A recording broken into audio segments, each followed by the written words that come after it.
The shovel bit into the hard earth as the first rays of dawn painted the sky crimson above the Montana plains. My hands, raw and bleeding, trembled with each scoop of dirt that covered Samuel's still form. The wooden cross I'd fashioned from broken fence posts stood crooked in the morning light, bearing only his initials carved deep with my kitchen knife. No words could capture what lay beneath that mound of prairie soil. The wind carried the scent of sagebrush and something else, something that made my stomach turn with the weight of what I'd done. Sheriff Hendricks found me there an hour later, my black dress torn and muddy, my face streaked with tears and dust. His boots crunched on the dry grass as he approached, hand resting on the worn grip of his Colt revolver. The silver star on his vest caught the strengthening sunlight, and his weathered face bore the same suspicion I'd seen in town for weeks. He didn't need to speak. I could read the accusation in his pale blue eyes. The whole county had been whispering about Samuel's sudden illness, about how convenient it was for a young wife with a wandering eye. "Morning, Mrs. Catherine Wells," he said, tipping his hat with mock courtesy. His voice carried that particular tone lawmen used when they thought they'd caught their quarry red-handed. Behind him, I could see Deputy Morrison sitting astride his horse, notebook already in hand to record whatever confession they expected to wring from me. The morning air hung still and heavy, as if the very earth was holding its breath. I wiped my hands on my apron, leaving dark stains that would never wash clean. "You're up mighty early for a grieving widow," Hendricks continued, his eyes never leaving my face. "Most folks would wait for the preacher, maybe let the undertaker handle such delicate work." He gestured toward the fresh grave with a dismissive wave. "But then again, most folks don't have reasons to hurry their departed to the ground before questions can be asked." The implication hung between us like smoke from a dying campfire. I opened my mouth to speak, but he held up a weathered hand to silence me. The accusations came swift and sharp as winter wind across the plains. "Poison," he said, "arsenic in Samuel's coffee, administered by loving hands that had grown tired of marriage vows." The whole town had seen my husband's suffering in his final days, the way he doubled over in pain after every meal I prepared. They'd watched him waste away while I tended to him with what they now called suspicious devotion. Neighbors whispered of the young drifter who'd passed through last month, how he'd tipped his hat to me outside the general store, evidence, they claimed, of a heart that had strayed from its proper path. "Samuel Wells was a good man," the sheriff declared, as if I didn't know my own husband's character. "Worked hard, treated folks fair, never raised his voice in anger or his hand in violence." His words painted Samuel as a saint, conveniently forgetting the bottles he'd hidden in the barn, the gambling debts that kept growing, the nights he'd stumbled home reeking of cheap whiskey and cheaper perfume. But dead men became heroes in small towns, especially when their widows stood accused. The truth became malleable as warm clay in the hands of those who preferred simple stories to complicated realities. I thought of the letter hidden beneath our mattress, the one Samuel had been writing before his final illness took hold. Words of confession scratched in his unsteady hand, admitting to debts he couldn't pay and choices he couldn't undo, the kind of secrets that followed a man to his grave and beyond, the kind that could destroy a reputation even in death. But Sheriff Hendricks wasn't interested in letters or explanations. He'd already decided my guilt, based on whispered gossip and circumstantial fears. Justice, it seemed, was less about truth than about satisfying the hunger of a community that needed someone to blame. The rope burns on my wrists had barely healed from the night Samuel died, marks left by desperate struggles that no one would ever believe. My ribs still ached where his boots had found their mark in those final, terrifying moments when delirium had transformed my husband into something monstrous. The laudanum I'd given him was meant for mercy, not murder. A final kindness for a man whose body was already failing from causes no doctor in our small town could properly diagnose. But explanations were luxuries I'd never be afforded, not when the sheriff's mind was already made up and the noose was already being prepared. "You'll come with me now," Hendricks said, producing iron shackles from his belt. "Trial's set for next week, though I reckon it won't take long for a jury to see through your innocent act." The metal felt cold against my skin as he fastened the restraints, each click echoing across the empty prairie like the sound of destiny sealing itself shut.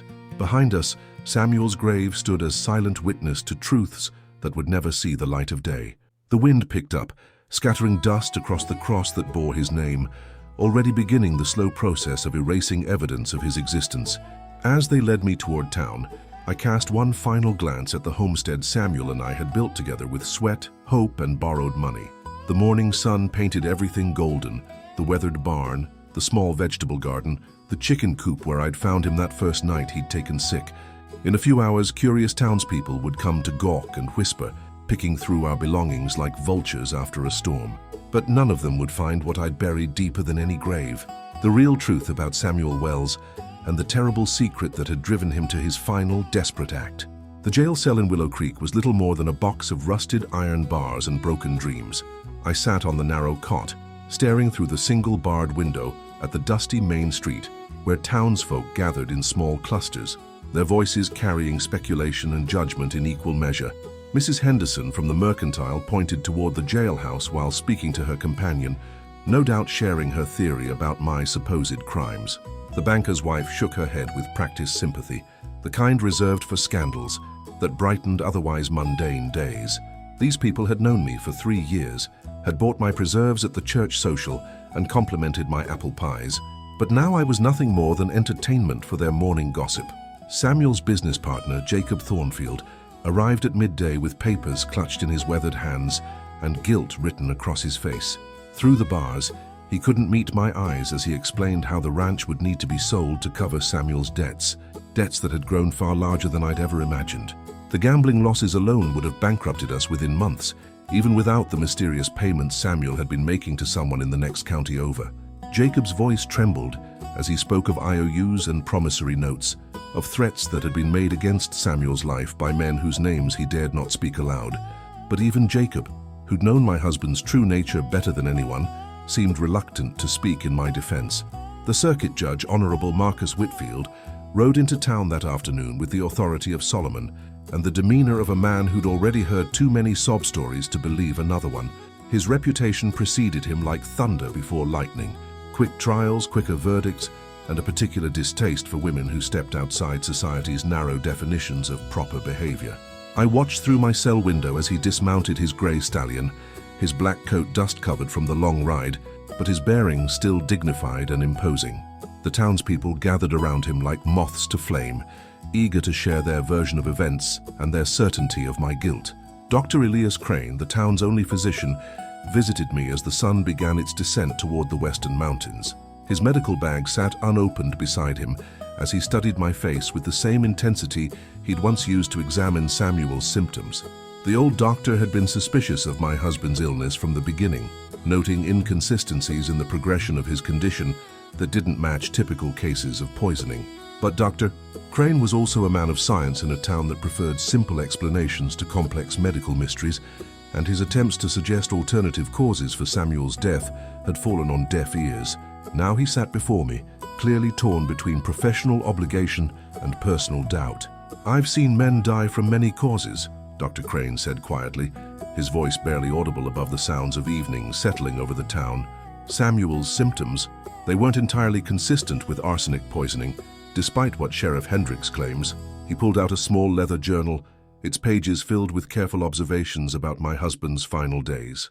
The shaking hands, the periods of violent delirium, the way his pupils had contracted to pinpoints during his worst episodes, details that painted a picture far different from simple poisoning. But medical evidence, he explained with weary resignation, often carried less weight than community sentiment in frontier justice. The preacher, Reverend Thomas McBride, came calling as darkness fell over Willow Creek, his Bible tucked under one arm, and his face bearing the practiced sympathy of a man accustomed to ministering to the condemned. He spoke of forgiveness and redemption, of confessing sins to find peace before facing divine judgment. His words were kind, but carried the underlying assumption of my guilt, as if my need for spiritual counsel confirmed what everyone already believed. When I tried to explain what had really happened that night, he listened with the patient tolerance of someone hearing a familiar lie, his eyes reflecting more pity than belief. My sister Martha arrived on the evening stage, her face pale with exhaustion and disbelief at the news that had reached her in Denver. She was the only family I had left after our parents died in the influenza outbreak of '81, and seeing her familiar features through the jail bars brought the first real tears I'd shed since Samuel's death. Martha had never liked my husband, had warned me against marrying a man whose charm couldn't quite hide his weakness for cards and drink. Now she sat across from me, her hands pressed against the cold iron, demanding to know the truth that everyone else seemed so certain they already possessed. "Tell me what really happened, Catherine," Martha whispered, her voice urgent and afraid. "Tell me about the night Samuel died, and don't leave out a single detail." So I told her about finding him in the barn, about the empty laudanum bottle beside him, and the letter he'd been trying to write with shaking hands. I described his ravings about the men who were coming for him, about debts that couldn't be paid, and promises that couldn't be kept. Martha listened with growing horror as I recounted the violence of his final hours, the way pain and fear had transformed him into someone I barely recognized. The town's most prominent citizens gathered at Murphy's saloon that evening, their voices carrying through the thin walls of the jailhouse as they discussed my fate over whiskey and cards. Mayor William Foster's booming voice dominated the conversation, declaring that swift justice would demonstrate Willow Creek's commitment to law and order. The bank president agreed, noting that scandals were bad for business and property values. Even the schoolma'am, Miss Adelaide Porter, voiced her opinion that women who strayed from their proper place needed to face consequences that would serve as warnings to others who might be similarly tempted. As the night deepened and the town settled into uneasy sleep, I lay on my narrow cot and thought about the truth that lay buried with Samuel, not in his grave, but in the letter I'd hidden before the sheriff arrived. Tomorrow would bring the trial that everyone expected would end with my conviction, but tonight I held on to the hope that somewhere in this town of closed minds and predetermined judgments, there might still be room for the truth to take root and grow. The trial began at precisely 9 o'clock on a Thursday morning that dawned clear and merciless, with half the county packed into the small courthouse like sardines in a tin. Judge Whitfield presided from his elevated bench with the stern bearing of Old Testament justice, his gavel already worn smooth from years of delivering verdicts in frontier towns. The jury, 12 men who'd known Samuel since boyhood, sat with expressions that ranged from sympathetic to openly hostile, their minds seemingly made up before the first witness took the stand. My court-appointed attorney, a young man named Benjamin Cole, fresh from law school back east, shuffled his papers nervously and avoided my eyes as the prosecution began building their case against me. Sheriff Hendricks testified first, his account painting me as a calculating woman who'd grown tired of marriage and decided murder was preferable to divorce. He described finding me at Samuel's grave with dirt under my fingernails and guilt written across my face, though he conveniently omitted mentioning the rope burns on my wrists or the bruises that hadn't yet faded from my ribs. The prosecutor, District Attorney Harrison Mills, led the sheriff through a damning narrative of suspicious behavior and circumstantial evidence that sounded convincing to ears that wanted to believe it. When young Mr. Cole rose to cross-examine, his questions were tentative and easily deflected, like arrows shot by an inexperienced archer against seasoned armor. Dr. Crane's testimony proved more troubling than I'd expected, his medical training warring visibly with community pressure as he described Samuel's symptoms. Under direct examination, he confirmed that arsenic poisoning could produce the effects my husband had suffered, but his voice lacked conviction, and his eyes kept darting toward the packed gallery. When the defense tried to explore alternative explanations for Samuel's condition, Prosecutor Mills objected repeatedly, and Judge Whitfield sustained each objection with increasing irritation. The medical evidence that might have saved me was being systematically excluded from consideration, leaving only speculation and prejudice to guide the jury's decision. The morning's most damaging testimony came from Mrs. Abernathy, our nearest neighbor, who claimed to have witnessed suspicious activities around our property in the weeks before Samuel's death. She described seeing me burning papers behind the house, meeting with strangers on the road, and acting nervous whenever questioned about my husband's health. Her words carried the weight of righteous indignation, though I knew she'd spent more time watching our homestead through her kitchen window than tending to her own affairs. When pressed for specifics about these mysterious strangers, her descriptions became vague and contradictory, but the damage was already done in the minds of the jurors. The afternoon brought character witnesses who spoke of Samuel's virtue and my apparent coldness, painting a picture of a marriage where love had curdled into resentment and murder. The banker testified about my husband's financial difficulties while carefully avoiding mention of the gambling debts that had driven him to desperation. The preacher spoke of Samuel's recent attendance at church services, neglecting to mention that he'd come seeking forgiveness for unnamed sins that had weighed heavily on his conscience. Each witness added another stone to the wall of evidence being built around me, while the full truth remained buried deeper than any grave. As evening approached, Prosecutor Mills called his final witness, a drifter named Charlie Briggs who claimed to have had intimate knowledge of my character and motivations. The man was clearly drunk despite the early hour, his testimony slurred and inconsistent, but his accusations were specific enough to cause a sensation in the packed courtroom. He spoke of secret meetings and whispered conversations, of a woman desperate to escape an unhappy marriage through any means necessary. Young Mr. Cole's objections were overruled repeatedly, and when he tried to challenge Briggs's credibility, the prosecutor painted him as a desperate defense attorney, grasping at straws to save his obviously guilty client. The courtroom erupted in shocked murmurs when Briggs produced what he claimed was a love letter I'd written, though the handwriting bore no resemblance to my own careful script. Judge Whitfield called for order, while allowing the fabricated evidence to be entered into the record, his bias becoming more apparent with each ruling that favored the prosecution. I watched in horror as lies became legal facts, as truth was twisted into fiction by men who'd decided my fate before the trial began. My sister Martha wept openly in the front row, her faith in justice crumbling like a house built on sand. The defense case lasted barely 2 hours the following morning, consisting mainly of character witnesses who spoke hesitantly of my previous good behavior while carefully avoiding any direct challenge to the prosecution's narrative. Mr. Cole called Dr. Crane back to the stand in a desperate attempt to introduce medical evidence that might create reasonable doubt, but the prosecutor's objections and the judge's sustained rulings effectively silenced any testimony that might have helped my cause. When Martha took the stand to speak of my character, her emotional plea for mercy seemed to fall on deaf ears that had already been filled with more compelling stories of guilt and betrayal. The moment that sealed my fate came when Prosecutor Mills revealed what he claimed was Samuel's will, recently discovered among his papers and dated just days before his death. The document left everything to his business partner, Jacob Thornfield, with specific instructions that I receive nothing if I were found responsible for his demise. The will's timing was suspiciously convenient, and the handwriting looked forced and unnatural, but Judge Whitfield accepted it as genuine evidence of Samuel's suspicions about his wife's intentions. Jacob's shocked expression suggested he knew nothing about this supposed bequest, but his protests were drowned out by the gallery's gasps of outrage at my apparent greed.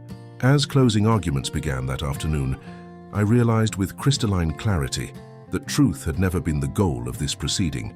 Justice was merely theater performed for an audience that had already chosen their villain. Prosecutor Mills painted me as the embodiment of feminine wickedness, a woman who'd betrayed the sacred trust of marriage for personal gain and carnal desire. Young Mr. Cole's closing argument was passionate but futile, like a man trying to stop an avalanche with his bare hands. The jury retired for deliberation as the sun set over Willow Creek, and I knew with sick certainty that they would return with a verdict that had been predetermined before the first witness ever took the stand. The jury returned after less than an hour of deliberation, their faces grim with the weight of a decision that had been foregone since the moment I'd been arrested. Foreman Peterson stood with trembling hands as he read the verdict that would seal my fate. Guilty of murder in the first degree, with a recommendation that I hang by the neck until dead for the crime of poisoning my husband. The courtroom erupted in a mixture of righteous satisfaction and horrified fascination, while I sat in stunned silence as the words washed over me like cold water from a mountain stream. Judge Whitfield's gavel cracked like thunder as he scheduled my execution for the following Friday, allowing just enough time for the territorial governor to review what everyone assumed would be a routine confirmation of frontier justice. But as the crowd began to disperse, their thirst for drama temporarily satisfied, a commotion at the back of the courtroom drew everyone's attention toward a figure that had just pushed through the doors. Jacob Thornfield stood there clutching a leather satchel, his face pale with exhaustion and his clothes covered with the dust of hard riding. Behind him came two men I'd never seen before, city men by their dress, with the bearing of federal marshals and expressions that suggested they carried information that would change everything. The silence that fell over the courtroom was so complete that the sound of Jacob's boots on the wooden floor echoed like gunshots as he approached the bench. "Your Honor," Jacob said, his voice carrying across the stunned courtroom, "I have evidence that will prove Mrs. Wells's innocence and reveal the true circumstances of Samuel's death." He opened the satchel with shaking hands and withdrew a bundle of papers, letters, and what appeared to be official documents bearing federal seals. The taller of the two marshals stepped forward and identified himself as Deputy Marshal William Hayes, presenting credentials that granted him authority to introduce new evidence even after a verdict had been rendered. Judge Whitfield's confident demeanor began to crack as he realized that his carefully orchestrated trial was about to be exposed to scrutiny from higher authorities. The first revelation came in the form of Samuel's actual will, written in his own hand and properly witnessed, which left everything to me while expressing his deepest regrets for the danger his actions had brought upon our household. Jacob explained through tears how he'd discovered the document hidden in Samuel's desk at their business office, along with a confession that detailed his involvement in a counterfeiting operation that had been under federal investigation for months. My husband hadn't been a simple gambler and drinker. He'd been a reluctant participant in a criminal enterprise that printed fake currency for distribution throughout the Western Territories, and his growing conscience had made him a liability to dangerous men. The second marshal, Deputy Robert Crawford, testified that Samuel had been serving as an informant for their investigation, providing information about the counterfeiting ring in exchange for immunity and protection for his family. The payments Jacob had mentioned weren't gambling debts, but rather sums Samuel had stolen from the operation to provide evidence of the conspiracy to federal authorities. The men who'd been threatening him weren't loan sharks, but criminals who'd discovered his betrayal and had come to Willow Creek to eliminate him before he could testify. Samuel's death hadn't been murder by poison. It had been suicide by laudanum, chosen as a final act of desperation when he realized his enemies had found him. Dr. Crane was recalled to the stand, and this time Judge Whitfield allowed him to present his complete medical findings without objection or limitation. The physician explained how Samuel's symptoms were consistent with laudanum overdose rather than arsenic poisoning, describing the telltale signs he'd observed but been prevented from discussing during the prosecution's case.